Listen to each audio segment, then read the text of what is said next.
Hello po mga kasimple, and for today's video ay ipapakita ko po sa inyo kung paano po natin i-fix yung laptop or computer natin na kahit may internet po tayo ay wala po tayong koneksyon.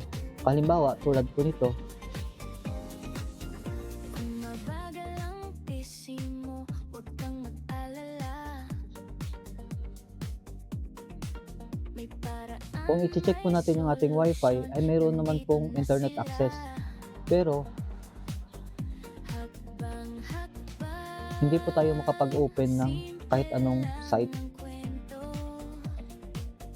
tutok ka lang. Tutulungan kita rito. Isang click, isang ayos. Unti-unting gumagaan. Kahit baguhan These sites cannot be reached.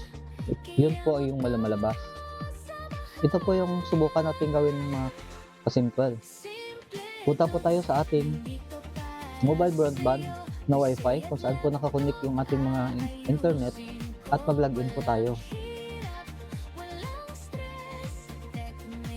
Palitan po natin yung settings ng ating antena.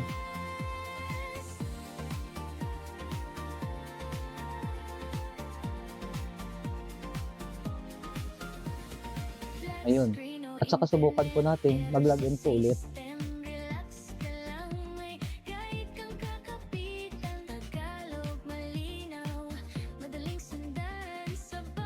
Ayun. Ganyan na po kadali mga kasimple. Kung may maranasan kayong ganito sa inyong mga computer o laptop, ay mag-change po kayo ng antena ng inyong mga mobile broadband. Salamat po mga kasimple. Hanggang sa susunod po natin tutorial.